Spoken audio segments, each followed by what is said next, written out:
Well, SABC News Economics reporter Katlego Legodi is with me in studio now. He attended the briefing earlier today. Welcome to studio. Tell me what you think. Do you think that Eskom can make true on their promise about no load shedding in winter? Thank you very much, Juliet. A very good afternoon to you and to our viewers at home. Well, Eskom is promising, right? Yeah. They are basically saying that this is an outlook that is positive compared to where we come from. We started the year on a bit of a bleak note. Yes. We've had already 5 incidents of load shedding, and we see them saying that they don't anticipate for that to continue going into the winter season. The reason why they are saying that is because we have units that are expected to come back online.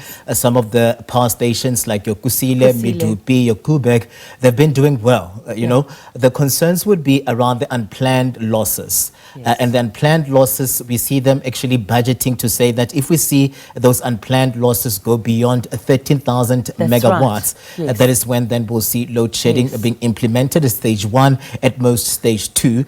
But they are laying fears to say that usually we know very well that winter becomes a very demanding period for Eskom. A lot of consumers tend to use electricity at a high rate. So we see them saying that at least this time around we'll see a little bit of a warmer winter compared to what we've seen in the past. So the outlook is positive. Well, it's really good to hear, because we don't really want to have a cold winter without any electricity supply. But by and large, if we look over the last year, the electricity supply has been pretty stable. Yeah. It has been pretty stable. I think at some point we had gone to almost a year without load shedding, and they were putting themselves in the back, but they say that, and they continue to caution to say that this is a system that is fragile, so nothing can be taken to chance. So you see the minister also just careful around how he terms some of these, you know, how he words them. He doesn't want to say that we're out of load shedding, then tomorrow we find ourselves at stage 2 or stage 6 of load shedding. That promise is a bit conditional. It is conditional. It is conditional. So that's okay. Yeah, we see them just really saying that they're continuing to focus on station by station. They had 8 priority power stations that they zoomed into, and some of them had issues. There were talks around the decommissioning of these power stations. So they're talking about doing good. Most of the power stations are actually performing beyond expectation. We see them just talking about the energy availability factor that goes into the 70%, and they're saying that in the past, this is something for the past 2 years, they're saying that this is something that we have not experienced in the country. Another thing that they noted was that from last year coming into this year, we've seen most of the electricity distributed because there was no load shedding. So they're saying that they're looking at working with municipalities now to try and clamp down on illegal connectivity, because they're saying that that is the biggest threat to the grid right now. So if you're seeing or if you've picked up on what has been happening, they've been implementing these load reductions in various of the municipalities.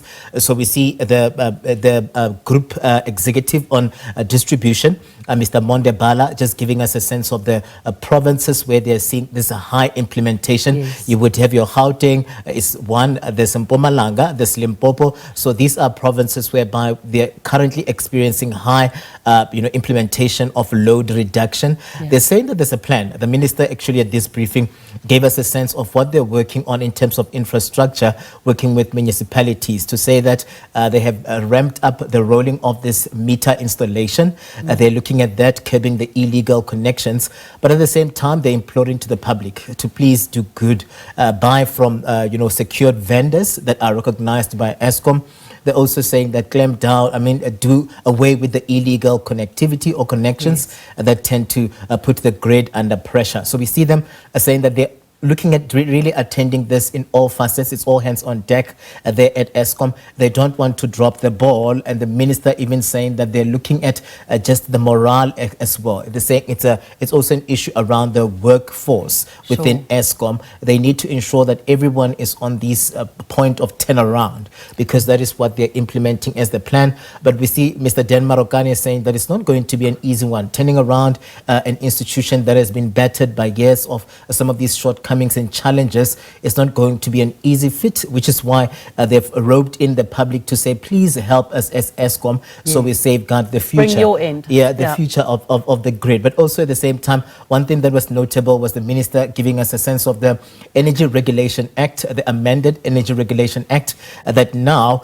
allows for the private sector to come through and play in terms of the energy. We see them having the Transmission Company of South Africa. So they're saying that now it's actually active. The legalities are out of the way. The private sector around June, July, they're going to be rolling out the request for proposal and the likes just to ensure that at least where the NTCSA is concerned, and we see various of these players as per what the country is working on. We're looking at an energy mix going into the future that will ensure that there's oil, there's nuclear, there's power, and everything else that will have to do with renewables that will be connected to the grid so that we do away with load shedding altogether. But they do agree that it's going to be a mammoth task.